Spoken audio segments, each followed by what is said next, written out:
This is something I'm debating, and I already got into a fight with my dad about it. So this might make me a jerk in a couple of ways, and I want opinions. This is about me, 16-year-old male, and my parents, as well as my half-brother, 26-year-old male, and my younger siblings, 14-year-old female and 12-year-old female. So my dad was married before and had my half-brother. His first wife died, and then he met and married my mom. My younger siblings and I were born. Growing up, we always knew my half-brother didn't think of our mom as his mom, and he never liked my mom, really. There wasn't a whole lot of tension, but he was very distant. My mom always saw him as her first kid, though. She has convinced herself that he loves her, even though he has never said the words to her, and has told everyone she is not his mom or his parent. He's not close to my sisters or me either. The only time it ever became a really big deal is when he graduated from high school. The school had a photographer, and he was taking pictures of the graduates and their parents. My half-brother made it very clear the photo was just going to be him and Dad. My mom was so upset. She basically cried on my shoulder until dinner and vented to me because he didn't thank her in his speech during dinner. But then my mom acted like it never happened, and she continued talking like she was my half-brother's mom. A year ago, my mom got her first smartphone. She was always behind in technology and had a basic phone for years. And she discovered TikTok around that time. She became obsessed, fixated on these videos of stepkids asking their step-parents to adopt them, and of weddings where step-parents get acknowledged as the real mom-dad for the first time. She watches them on repeat and comments like those are her reality. And because of those videos, she has become certain that my half-brother is planning to ask her to do a mother-son dance during the father-daughter dance. My mom has built herself up to believe it so bad. I told my dad about it, and he didn't want to hear that I think mom is going to be crushed. He told me it'll be fine because we'll be there for her. But I know by we, he means me. He even said I was so good to her at the graduation and I could do it again. I really don't want to, and I know my half-brother won't be doing a big surprise, "You're my real mom and I love you" thing at his wedding. We're only invited at all because he knows Dad wouldn't come if he excluded us. But he hasn't been a part of the family for real in years. He only keeps in touch with Dad. I brought my concerns up to Dad again, and he told me to just make sure I'm close to Mom so I can take care of her if she gets upset. So I told him I'm not going if that's what I'm there for. My dad told me I have to go and to think of my family.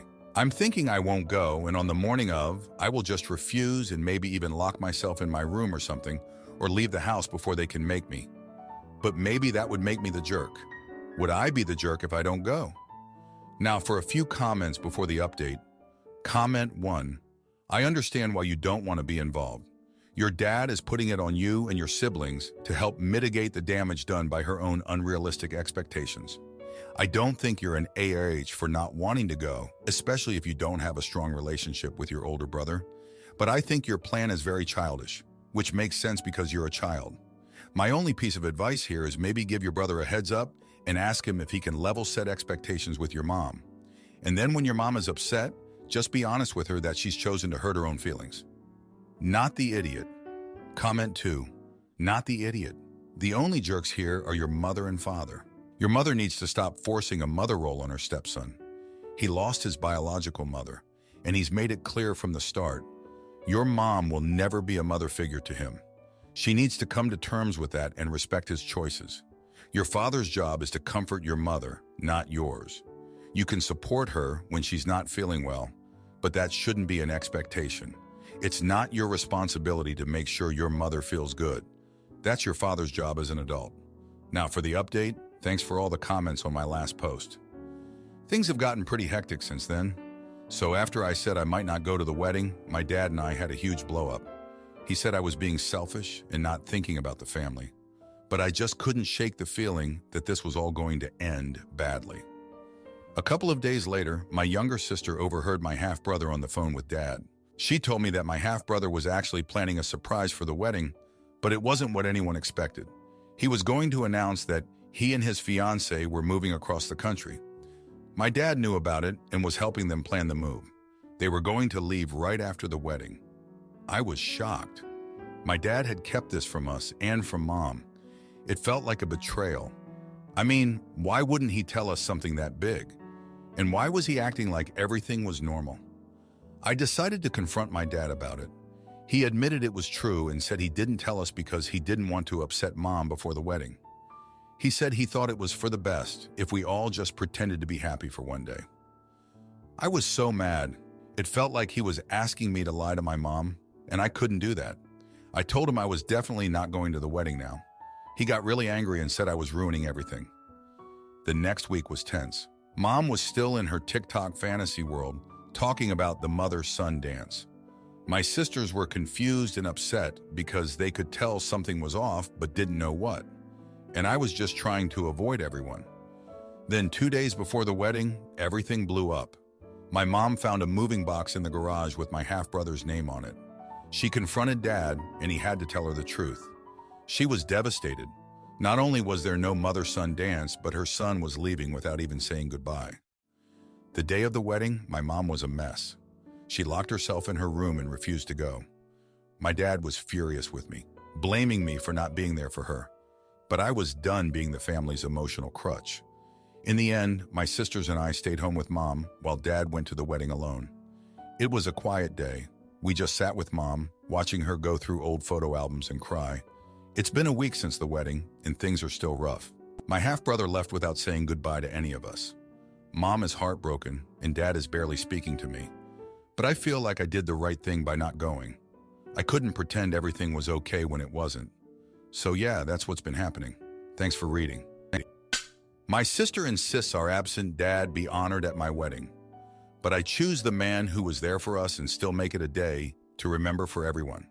I, 27-year-old female, come from a loving but complicated blended family. My mom has 3 kids, my older sister Jen, 37-year-old female, me and my younger brother Jamie, 25-year-old male. We each have different biological fathers. Jen's biological dad, Papa Mark, died tragically before she was born, which was very hard on my mom. In a way, she is still grieving him even almost 40 years later. My biological dad is Papa Gene, but he and my mom divorced after a year, and he wasn't very involved, though he paid child support. Jamie's biological dad, Papa Roy, was our true father figure growing up. He wasn't biologically related to me or Jen, but was extremely devoted, coming to all our events, teaching us life skills, taking us fishing, etc. An amazing dad. When I was a teenager, completely by coincidence, Papa Gene and Papa Roy ended up working together offshore. They became close friends. Roy's positive influence led Papa Gene to become more present in our lives. So in high school, Jamie and I kind of had 2 dads. Papa Roy was the most active father figure, but Papa Gene would show up for us too. Jen had moved out by then, so she never bonded with Papa Gene the way Jamie and I did. Papa Gene also had another daughter, Erin, 11-year-old female, and he's a much more present father to her than he ever was to me, thanks to Papa Roy's influence. Sadly, Papa Roy passed from infection 19 in 2021, which devastated us all, especially my twice-widowed mom. Even Papa Gene took it very hard as they were close friends. He was a pallbearer at the funeral. I'm now getting married. For the ceremony, I want Jamie to walk me down the aisle holding a photo of Papa Roy.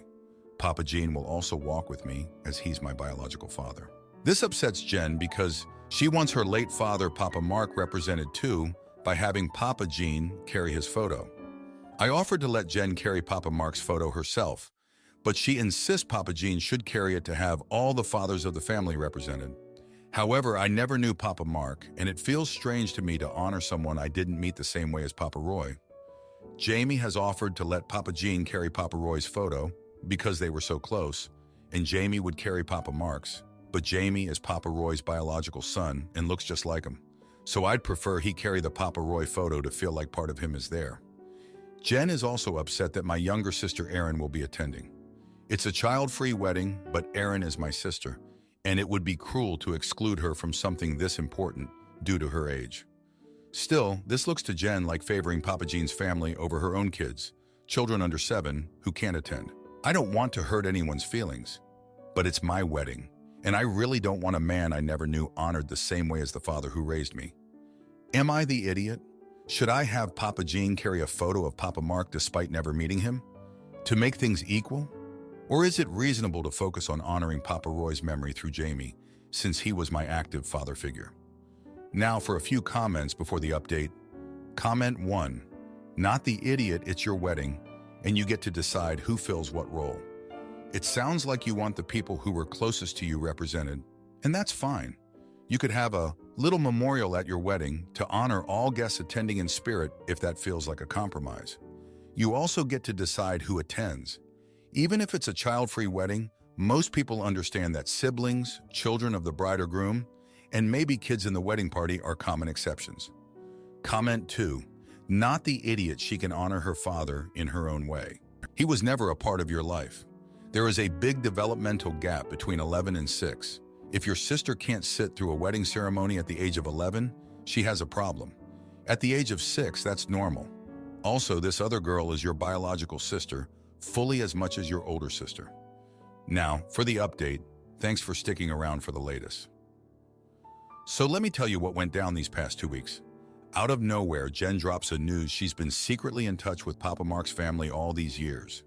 Turns out, they've got a bunch of letters he wrote to my mom before he died. Jen's been holding on to them, thinking they might change how we all see Papa Mark. She's been feeling like he's been forgotten and wants his memory to be a part of my wedding. I was floored.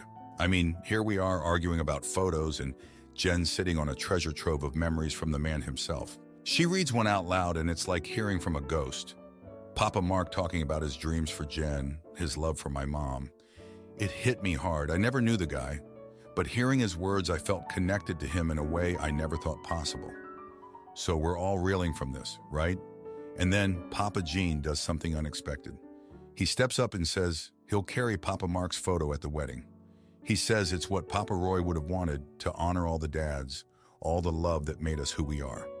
It was a side of Papa Gene I hadn't seen before, and it made me see him in a new light. But just when things are looking up, Erin, my half-sister, gets into a fight at school. She's been bullied because she's my sister and I'm getting married. Kids can be cruel, and they've been giving her a hard time about our family situation. It's not fair and it's not right. It's got me thinking about how all these family ties and arguments look to a kid like her. Now with the wedding just around the corner, I'm trying to make peace, trying to make it a day about love, not just for me but for all of us. I decide to do something big. I invite all the kids, Jen's included. It's a risk, but I want to show that this family is about inclusion, not exclusion. The day of the wedding arrives, and it's like a scene out of a movie. Papa Gene walks me down the aisle, carrying Papa Mark's photo. Jamie's right there with Papa Roy's picture. And all the kids, they're there too, watching as we all come together. But here's the kicker. During the reception, Jen's oldest spills juice all over my dress. It's a disaster, the kind of thing that could ruin the whole day. But instead of freaking out, I laugh. It's like all the tension, all the drama just washes away with that grape juice.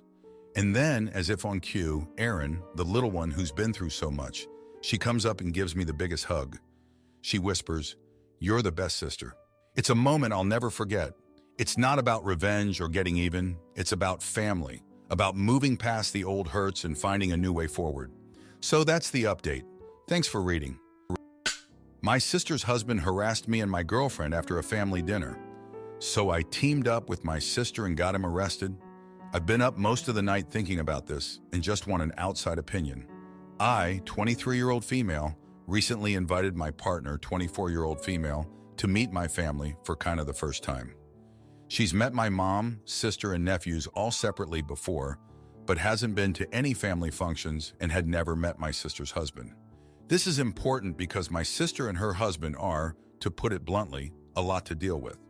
They fight constantly and will just start shouting matches with each other at the drop of a hat, even in front of guests or in public. My sister is also 15 years older than me, and because of that, there's always been a weird dynamic between us. But I still love her and just try not to be around her husband, as I'm not particularly fond of him anyway. So needless to say, I prepped my girlfriend days ago about what she might be walking into and set up a safe phrase so we could step away if it got to be too much. I also talked to my sister and my mom about wanting this to go well and not wanting the usual fighting to start up. Despite my sister's assurance she would keep things civil, I was prepared for the worst, and I was proven right. They were already yelling when we got to the house. We barely made it through the doorway before my girlfriend was worried someone was going to get physically hurt. Things settled for a minute once food was served, but it didn't take long for it to start back up, and we were barely through dinner when my girlfriend used our code word to slip off to the bathroom. She was incredibly uncomfortable and told me she had thought I was exaggerating the whole thing, but she didn't think she could stay through this. I told her not to worry, that I'd say she had a migraine and we needed to leave early. Well, my sister's husband called us rude for leaving so early, and I couldn't keep my mouth shut. I told him what was rude was screaming at each other over dinner and embarrassing the whole family in front of guests. He told me not to talk to him that way in his house, and I promised I would never set foot in his house again, told my nephews and mom I loved them, and left. My sister blew up my phone saying I embarrassed her over this and that I need to apologize, but I've mostly been ignoring her texts.